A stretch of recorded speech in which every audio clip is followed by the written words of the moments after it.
4 detentos tentaram fugir do centro de detenção provisória no quilômetro 8 da BR-174 no fim da tarde desta segunda-feira. Eles chegaram a fazer 2 agentes reféns. A ação aconteceu por volta das 5 horas da tarde desta segunda-feira no centro de detenção provisória. Este agente penitenciário, que não quis se identificar, presenciou a tentativa de fuga.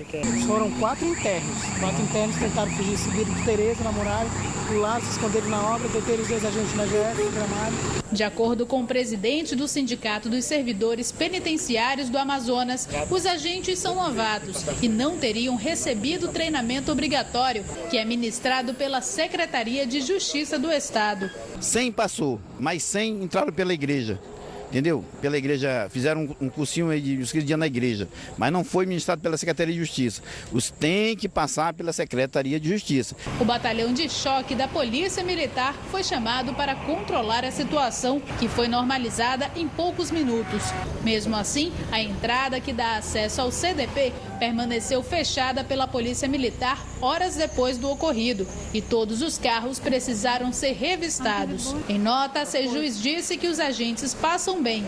Informou ainda que os 4 detentos vão ser submetidos ao Conselho de Disciplina e vão responder pela infração. Uma tubulação de água da Manaus Ambiental rompeu nesta terça-feira e comprometeu o trânsito na Avenida Coronel Teixeira, em Manaus. Durante toda a manhã, operários da concessionária de água estiveram no local para sanar o vazamento.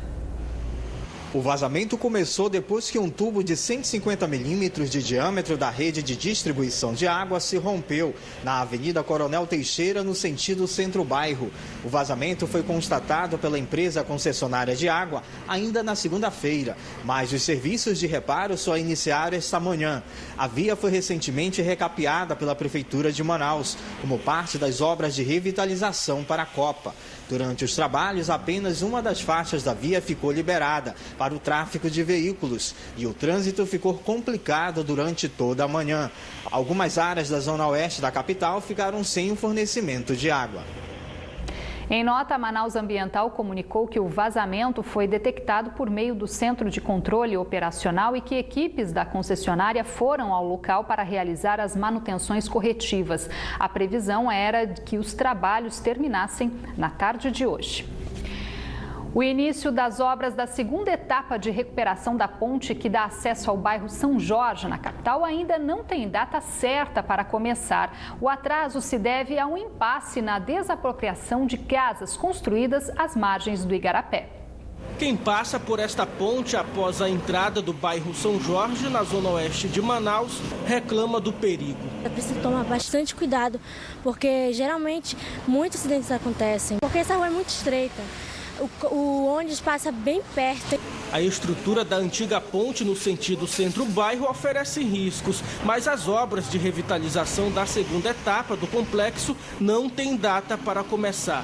O impasse é por conta da desapropriação de casas em situação de risco no entorno da ponte.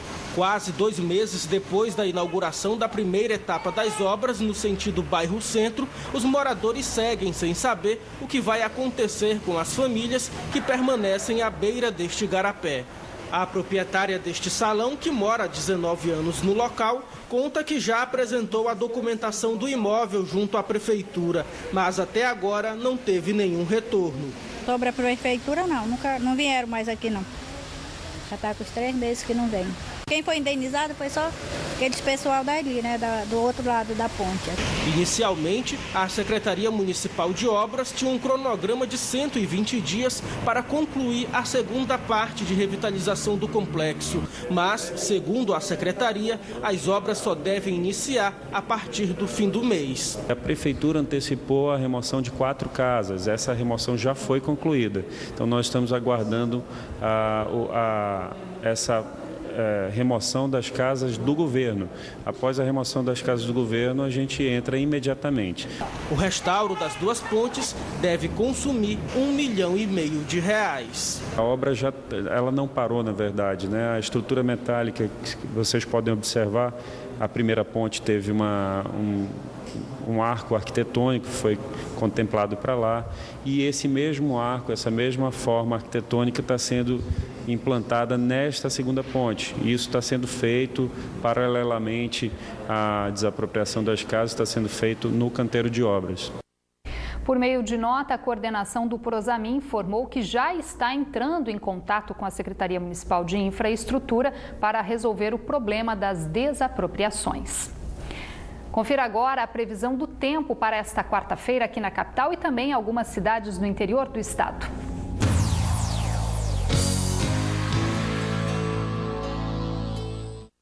A quarta-feira terá muitas nuvens em São Gabriel da Cachoeira. Pode chover em pontos isolados. As temperaturas variam entre 23 e 34 graus. Em Borba, o tempo fica encoberto com possibilidade de pancadas de chuva, mínima de 22 e máxima de 32 graus. Na capital, a previsão também é de tempo encoberto a nublado e possibilidade de pancadas de chuva. A mínima fica em torno dos 25 e a máxima chega aos 33 graus.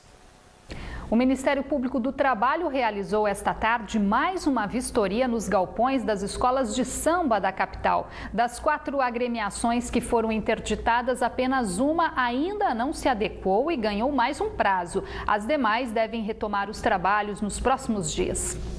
O Ministério Público do Trabalho voltou a fiscalizar os galpões para analisar se as escolas de samba regularizaram as situações pendentes para resguardar a segurança dos trabalhadores. Das 4 interditadas, apenas uma ainda apresenta diversas irregularidades. O prazo para a Balacublaco se adequar às exigências termina na próxima quinta-feira. O que ele encontrou aqui foi besteira, né? Na frente do que já estava, o que estava faltando aqui dentro, né? Até a fiação, o cabeamento todo aqui foi roubado e eu tive que botar, entendeu? Que eu peguei isso aqui todo realmente acabado, esse barracão. Nós vamos cumprir, tá? Nós vamos cumprir sem problema nenhum. O que faltou para mim foi detalhezinho. Para as outras 3 escolas de samba, a Procuradora do Trabalho prometeu entrar com uma liminar na Justiça do Trabalho pedindo o retorno dos carnavalescos. As agremiações começaram a fazer as mudanças. Pude constatar que a maioria já se adequou. E aquelas que estão interditadas, eu vou solicitar junto ao Poder Judiciário a desinterdição dessas escolas. E aí o Poder Judiciário, o juiz responsável pelo feito, acata ou não, pode pedir outra fiscalização, mas creio que em face do relatório do Ministério Público já seja desinterditada e as escolas possam voltar aos seus trabalhos. A escola sem compromisso, que apresentava problemas no sistema elétrico, aproveitou os 10 dias de prazo para fazer os devidos reparos. Era quanto à luz, a parte elétrica, que já foi toda feita, está toda revisada. E ontem tivemos uma supervisão e o quadro teria que botar um acrílico, já também foi colocado. E rota de fuga, extintor de incêndio, está tudo pronto. Faltando pouco mais de um mês para o carnaval, as escolas de samba vão precisar correr contra o tempo para que o carnaval de Manaus não fique prejudicado. E veja a seguir aqui no Band Cidade, reportagem especial mostra a produção de instrumentos musicais feitos de forma sustentável na capital do Amazonas.